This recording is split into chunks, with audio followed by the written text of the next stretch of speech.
Paul a dit dans les Épîtres, la nature ne vous enseigne-t-elle pas?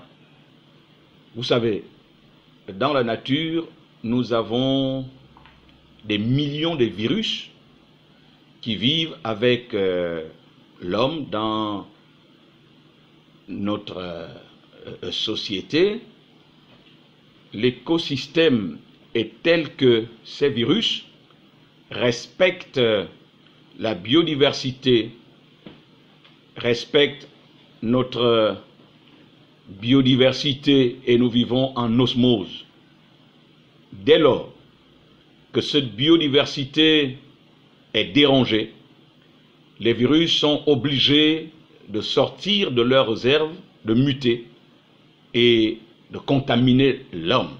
C'est ça qui est à l'origine de cette crise sanitaire mondiale. Il y en aura encore d'autres crises, d'autres virus qui vont émerger. Nous avons dans notre pays un nouveau conflit homme-faune. Le nouveau conflit homme-faune est issu de l'activité humaine dans des réservoirs qui étaient uniquement pour les animaux.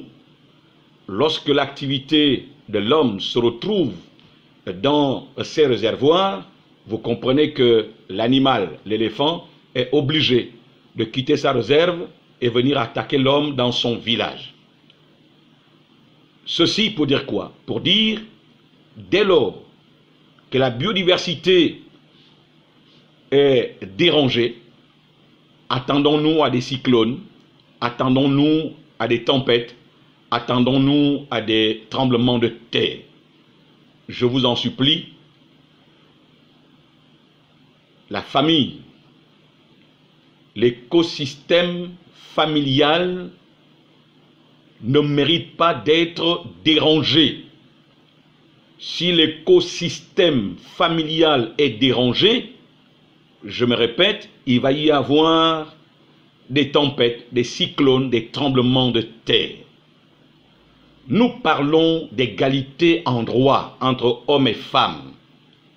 Il n'est pas question d'égalité de rôle, car le père a un rôle, a un contenu, la mère a un rôle, a un contenu, l'enfant a un rôle, a un contenu. Ces rôles ne peuvent jamais se mettre sur la table de l'égalité. Nous parlons, s'il vous plaît, de l'égalité en droit. La famille est une république. La famille fonctionne comme une république. Et dans cette république, il y a un président, un premier ministre, il y a les membres du gouvernement. Mais si la famille n'a plus un chef, alors que la République également s'engage à fonctionner sans un chef, parce que la notion de commun ne peut s'exercer que si et seulement si chacun dans son rôle accompagne l'autre. C'est en commun que papa et maman accompagnent le rôle qui est dédié à papa. C'est en commun que papa et les enfants accompagnent le rôle qui est dédié à la maman. C'est en commun que papa et maman accompagnent les enfants dans le rôle qui leur est dédié. Je ne pense pas que nos législateurs feront l'erreur de confondre l'égalité en droit de tous les êtres humains et l'égalité de rôle. Il n'y a pas d'égalité de rôle. Nous pensons également que la famille est une équipe de football. Tous les joueurs, effectivement, ont les mêmes droits, mais il y a un capitaine qui doit jouer son rôle. Nous pensons que la famille est une équipe de football. Tous les intervenants ont les mêmes droits, mais il y a un coach. J'ai suivi que pour désencombrer les tribunaux, il va y avoir des divorces par consentement mutuel avec ou sans l'intervention du juge. Le mariage n'est pas l'engagement de deux copains, de deux amis qui ont décidé de marcher ensemble. C'est une institution. Le mariage est une institution. Et qui dit institution, dit acte législatif, acte juridique. Ce acte juridique ne pourra jamais être déchiré par les deux amis qui ont décidé de se séparer et l'acte de mariage est déchiré et c'est terminé. C'est une institution, le mariage. Est-ce que pour désencombrer les tribunaux, comme je l'ai entendu, puisque je ne serai plus chef, ni même je n'ai plus le droit de décider du lieu d'habitation, c'est en commun. Maintenant, si le commun ne s'accorde pas, qui va trancher? Dites-moi qui va trancher. Il faut bien trancher. Mon épouse me dit, je veux qu'on aille habiter à Nzarayon. Moi, je dis, on va l'habiter à Tibuntos. Qui va trancher? Ce sont les tribunaux. Donc, ça veut dire que si je dois décider là où on doit placer la chaise, mon épouse dit non, c'est pas à cet endroit-là qu'il faut placer la chaise, et qu'on n'arrive pas à s'accorder, qui va trancher? Qui sera l'arbitre?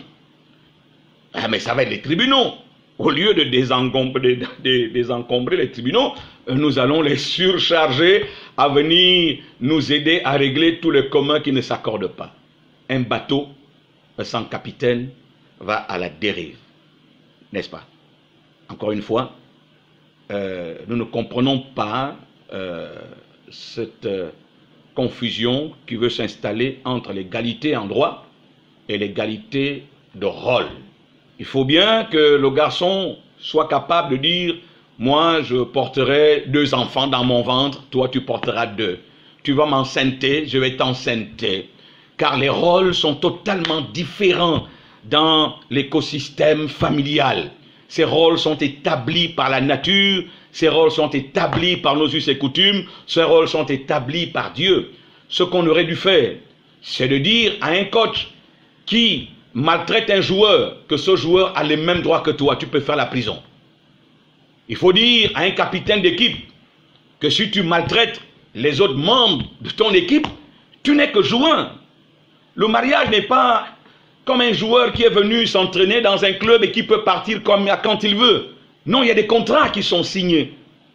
Il n'est plus libre de faire ce qu'il veut. Et s'il se permet de faire ce qu'il veut, mais il faut que les juridictions compétentes se prononcent. Divorcer sans l'intervention du juge, sur la base d'un consentement mutuel, pour désencombrer les tribunaux, il faut qu'on nous explique. Il faut qu'on nous explique. La Bible est formelle. Puisque vous m'avez posé la question par rapport à la Bible, elle est formelle. Vous savez, Dieu,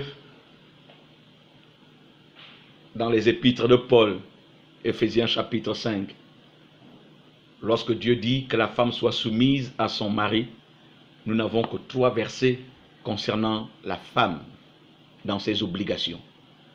Mais pour l'homme, il y a 7 versets qui engagent l'homme dans ses obligations pour dire que l'homme doit aimer sa femme comme Christ a aimé l'Église et s'est livré lui-même pour elle.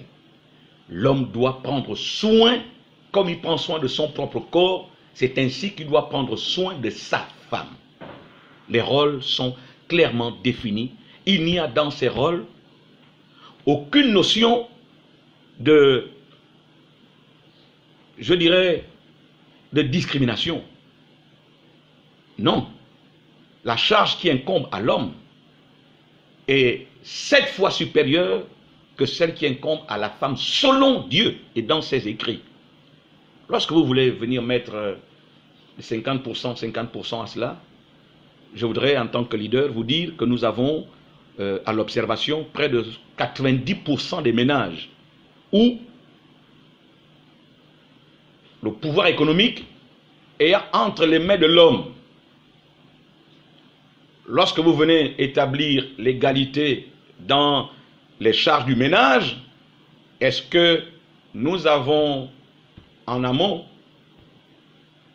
mis en place des systèmes qui permettent à la femme d'être capable d'assumer les charges du mariage à égalité avec l'homme? Est-ce que ce n'est pas la population de la femme qu'on est en train, celle qu'on veut défendre, mais c'est elle qu'on est en train d'exposer? Je pense que les députés et les sénateurs comprendront que ce projet de loi du nouveau code civil méritait une consultation plus élargie, non pas seulement de nos représentants, mais également des populations, parce que c'est pour nous qui sont là-bas.